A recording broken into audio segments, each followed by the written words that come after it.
Hello, welcome to another edition of the VOD Weekly News Recap. I am glorious Haddijatou Njie. Good evening. Now let's look at the headlines.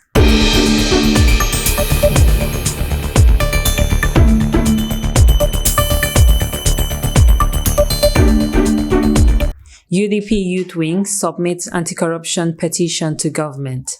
Gambia under 20 receive heroine welcome after successful outing in Egypt. IEC comments nomination process for councillors' elections. GCCI organizes its 16th edition of Trade Fair Gambia International. NPP elects Sidi Cisse as BAC candidate. Suspected jihadist arrested after police officer's mother in Morocco. Sierra Leone opposition presidential candidate Samura Kamara announces running mate. Somalia suicide bombing kills 5, injures 11, including governor. UK to boost defense spending over China-Russia concerns. Macron meets with Hungary's Orban at Ellis Palace to discuss Ukraine war. Lebanon's central bank chief appears before corruption hearing. Those were the headlines. Now let's look at the news in details.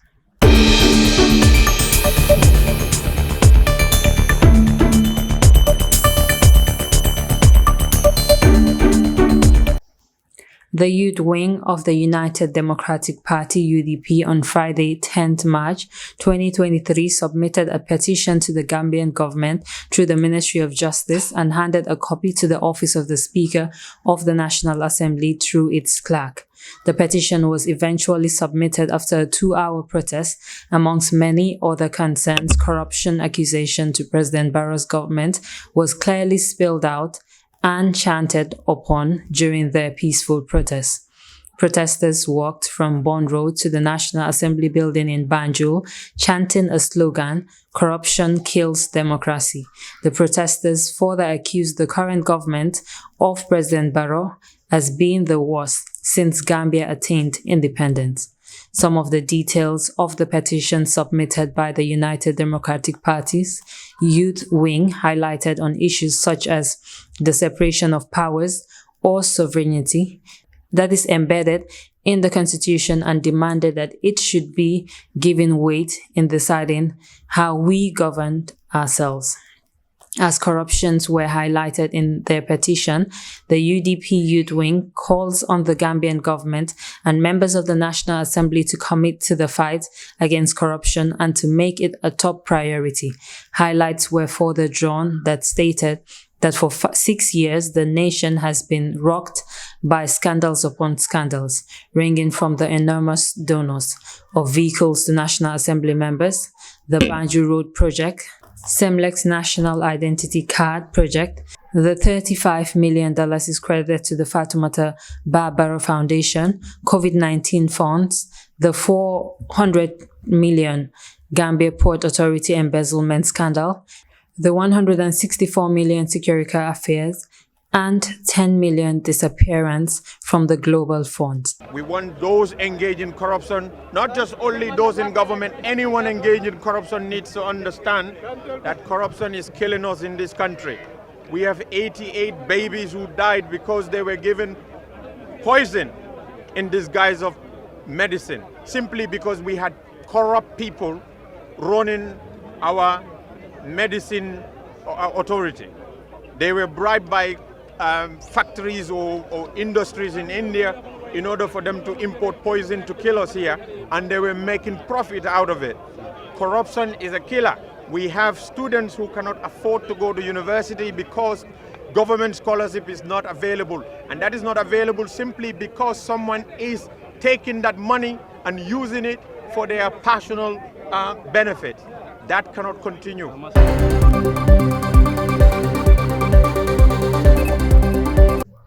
Gambia under 20 receives heroic welcome after successful outing in Egypt. Haddijatou Njie reports.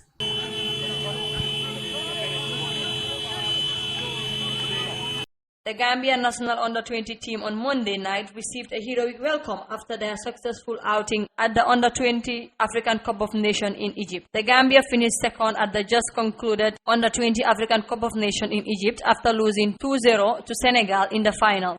It is noteworthy that prior to the final against Senegal, coach Abdoulaye Bodian's team went 5 matches without conceding a single goal. The young Scorpion began their journey defeating Tunisia by a lone goal, courtesy to the team captain Alhaji Sain, who went on to score another goal in their 2-0 defeat by Team Zambia to secure a quarter-final spot for the team. Kajali Drame was the other goal scorer in that endeavor. The Gambia was drawn against Nigeria, the African giant who has won the competition on numerous occasions. In the semi-finals, the two nations were not strangers on the international stage since they met in 2007 African Cup of Nations semi-final in South Africa. In that encounter, Nigeria came on top after their narrow 1-0 win, although the Gambia dominated the game throughout the 90 minutes but could not find an equalizer. The Nigerians were hoping for a repeat of that previous encounter over the Gambia in Egypt, but the match turned out to be a revenge from the Gambia in 2023 African Cup of Nations, with coach Abdoulaye Bodian's boy defeating Nigeria 1-0 to book a place in the final, which the Gambia's first ever African Cup of Nations under-20 final. The young Scorpions 1-0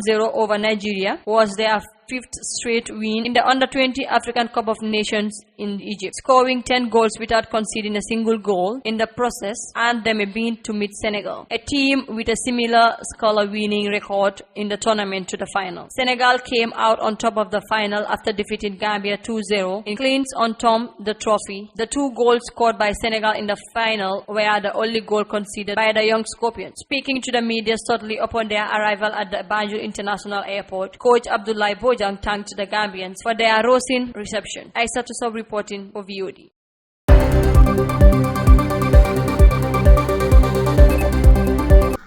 The Independent Electoral Commission IEC has on Tuesday, March 14, 2023, commended the nomination process for the April 15 councillors election throughout the country. As part of the procedures to contest the councillors and mayoral elections, candidates of various political parties as well as independent candidates have to file their nomination at the various Independent Electoral Commission (IEC) offices across the country. As part of their process, the IEC has dedicated each day of the nominating process to 2 political parties and independent candidates within a region, starting from 9 a.m. to 4 p.m. each day. The candidates for the Alliance of National Reorientation and Development and All People's Party were expected to submit their credentials to the Independent Electoral Commission on Monday in the Kanifing municipality, as scheduled by the IEC. Both the candidates of both parties failed to show up for their nomination. Speaking to the press, Joseph Colley, the vice chairman of the Independent Electoral Commission, said in the Kanifing administrative area, the parties that are scheduled for their nomination did not show up. We have almost 19 registered political parties with the commission. So it is only fair that we schedule all of them, whether they're coming or not, because it's level playing field. You cannot just schedule, because even now, people can, because the nomination is not a day, it's a period. So people can still collect nomination forms and make it. So that's why, we scheduled everybody, give everybody a chance.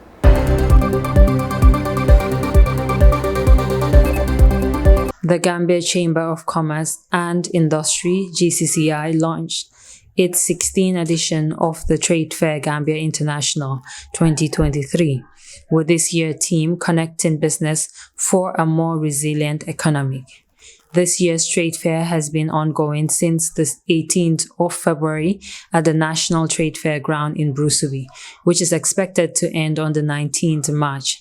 Speaking to some of the stall owners at the trade fair, Tumana said this is his 3rd time of joining the trade fair and that the location is not favorable as the previous ones were done on a highway which has more foot traffic than where they are now. It's not that much bigger difference. The only difference, the previous one Shima attend, location was the only difference. ñu ngi woon si high street bi which has more foot traffic than this corner buñ nekk but ba tey sant yàlla alhamdulillah ñu ngi pick up here and there. Yeah, sales are okay alhamdulillah. ñu ngi foratu ndanka because customers are coming. ñu ngi drive sales, ñu ngi interact with customers, engage and engage ak ñoom ba pare teach them about our products, yeah. Aissatou Jallow, a woman who also owns a store, raised concern that she is not making sales, which she does not know why, especially during the weekends. ñun daal dañ am problème foog naa xaw ma na dafa sori ndax yoon bi ñoo defar la ndax xaw ma lan waaye daal biñ nekkee ci stadium bi dañ daa gën a gis suñ boppa xëy na nag dina neex si kanam because mun naa nekk problème yoon bi ñu neñ tayal pour ñëw ak all the way soo wàccee liggéey nga ñëwaat all the way ba fii yoon bi baaxut ñu ngi koo liggéey parewuñ xëy na loolu yëpp mun naa nekk facteur lu tax nit ñi mënuñoo ñëw. waaw loolu tam bokk na ci Friday weekend bi dañ dee am problème du ñuy mun a jaay xale yi dañoo fees fii del di def lu nekk nag loo xalaat dañ ko fee def dañ fee poom dañ fee naan xale yi di sol lu bon lu gàtta di fi ñëw loolu taxut trade fair bi ñëw xale yi mun nañoo ñëw ñu enjoy seen boppa ñu defaral leen musique ñu enjoy seen boppa waaye ñu gën a ñëw ak good compote bi ñoo ñëwee fii baaxut man ase moo da laykuma ko because seen colin yi bugguma ko dangaa foog ne sax nekkuloo Gambia beneen dëkk nga nekka doo foog ne xale jigéen yi si kër lañ jógee ñëw ci stadium bi ku ko weedi li ma wax yow Saturday ñëwal fii nga gisal sa boppa si guddi ñun duñ mën a jaay Saturday dañoo nekk fii di jimbir jàmbar di def lu nekk te duñ jënd dara man daal as from this time Saturday su 5 o'clock di jot ma ñibbi parce que pour nga génn it's a problem fii dafa fees del ak nit ay xale yi neen. For over 13 years, the GCCI has been holding the Trade Fair Gambia International at the Independence Stadium in Bakau. The Trade Fair Gambia International is the leading business exhibition event in the Gambia, which creates a platform for enterprises to network and promote their goods and services to the public. It also creates opportunities for small businesses to partner and collaborate with others, both nationally and internationally.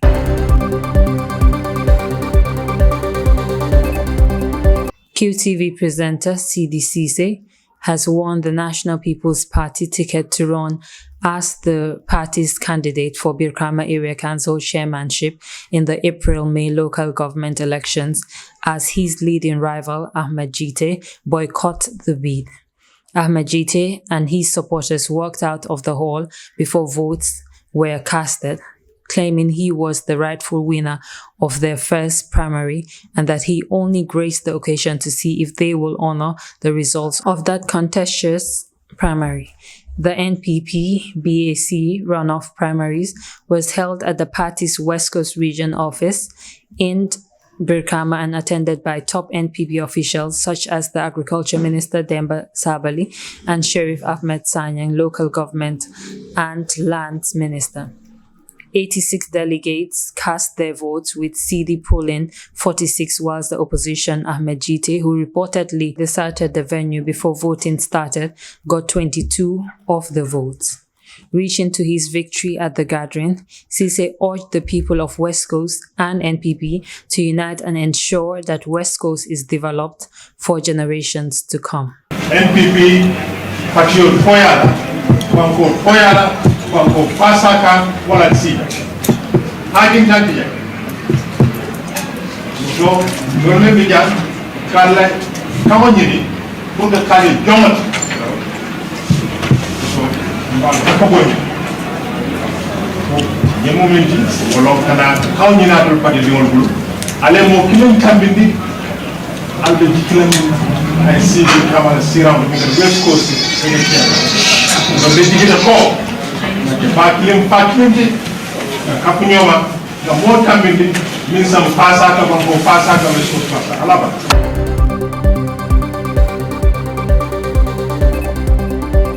Now let's look at the news across our borders.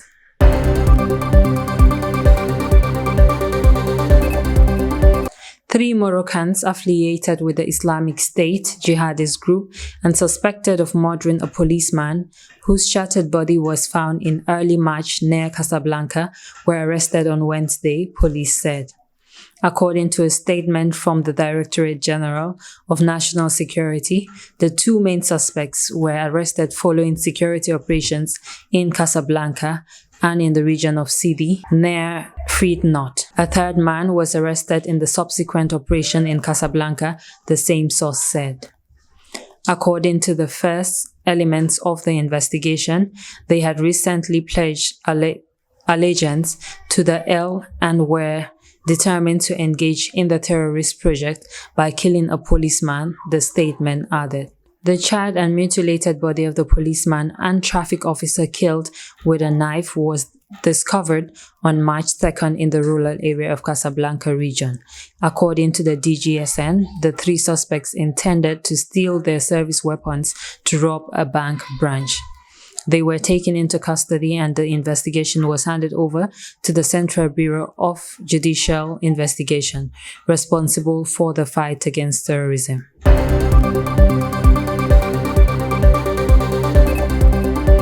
Sierra Leone opposition presidential candidate Samura Kamara announces running mate. Aissatou Sow reports. Samura Kamara served as Minister of Finance and then Minister of Foreign Affairs under President Enes Bayo Karuma. He was defeated by current President Julius Maada Bio in the 2018 presidential runoff. He is considered as the main competitor to Bio, who has also declared himself a candidate. This comes as a Sierra Leone court on Thursday began the corruption trial against the main opposition party candidate in this year's presidential election, opening the way for the possible invalidation of his bid. The High Court had earlier on Thursday rejected an appeal to throw out the allegation against Kamara, who this week was chosen as All People's Congress candidate for the June presidential poll. A conviction would prevent Kamara from running for president and holding public office. In December 2021, he was charged with disappropriating more than $2.5 million in public funds of a New York consult while he was foreign minister. In December 2021, he was charged with disappropriating more than $2.5 million in public funds in a case tied to planned disbursement to the New York consult while he was foreign minister. The High Court on Thursday rejected a no-case submission presented by the APC's lawyers and asked Kamara to put up all defense cases against the corruption allegation in the trial. Bio defeated Kamara in the second round of the 2018 presidential election and launched an anti-crime corruption campaign in the small West African country where grief is considered to be endemic. Several senior officials from Kamara's administration have since been targeted, but the APC has denounced a witch hunt. Aissatou Sow reporting for VOD.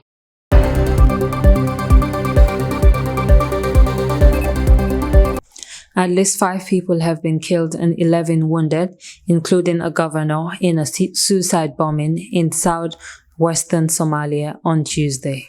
The attack was not immediately claimed, but eyes are on the Shebak and Al-Qaeda-affiliated groups that regularly carries out suicide bombing in the poor and violated Horn of Africa country. A suicide bomber drove an explosive land vehicle into a guest house in Barbara, where government officials were staying, said Hussein, a police commander in the town in the Gidon region, 450 kilometers west of the capital Mogadishu.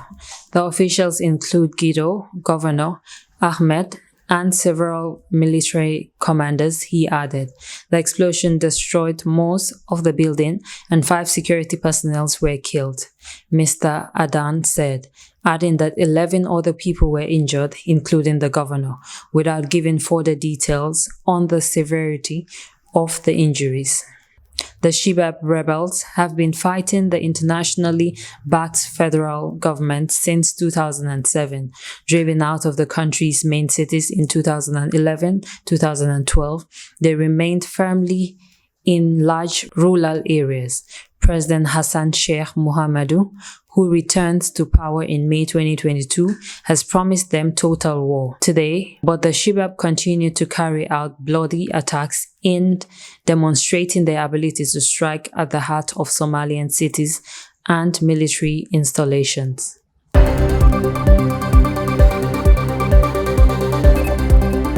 Now let's look at the international news.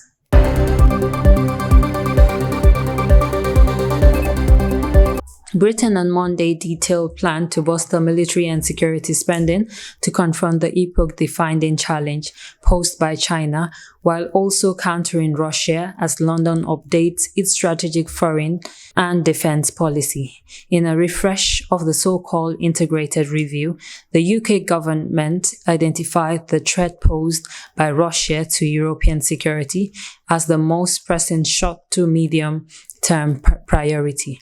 But the 63-page report compiled after months of work across government also labeled China a systematic challenge with implications for almost every area of government policies. We cannot be blind to the increasing aggressive military and economic behavior of the Chinese party, Foreign Secretary James Cleven said as he unveiled the update review to Parliament. British top diplomat added, was shocking tensions and Taiwan, the self-governing island which China considered its terrorist, and of trying to strong-arm other countries. Responding to the twin threat posed by Beijing and Moscow requires stepping up defense and national security spending, both now and in the future, the review concluded.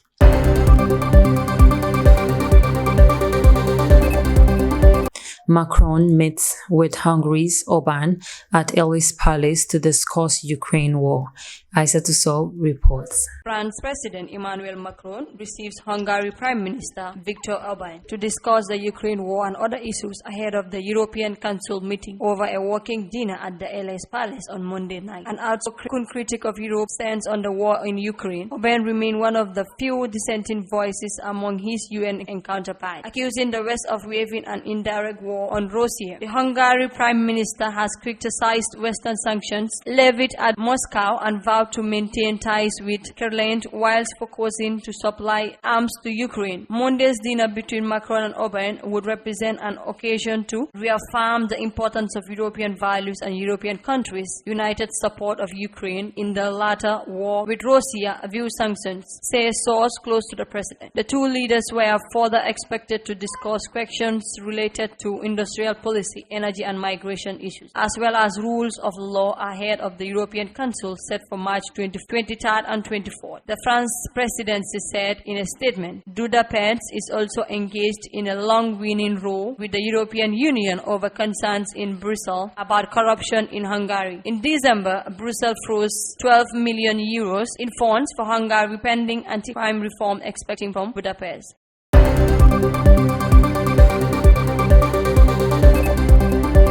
Lebanese Central Bank Chief Raed Salameh has appeared for the first time before a European delegation visiting Beirut as part of investigation into his personal wealth, judicial officials said. Salameh and his legal team, including a French lawyer, arrived at the Beirut Palace of Justice on Thursday morning, and the hearing began soon after. He had been scheduled to appear at the hearing on Wednesday but refused to attend, arguing that the presence of the European investigators was in conflict with Lebanon's national sovereignty. Salameh, 72, is part of the Lebanese political elite widely blamed for a crushing economic crisis that began in the late 2019 and that the World Bank has deemed one of the worst in recent history.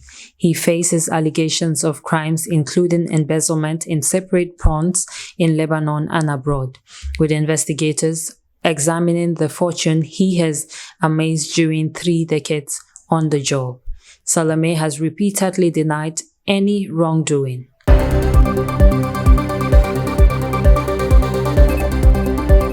That's all we have for you today. Until we come your way again, I am Glorious Haddijatou Njie on the VOD Weekly News Recap. Thanks for watching and have a good evening.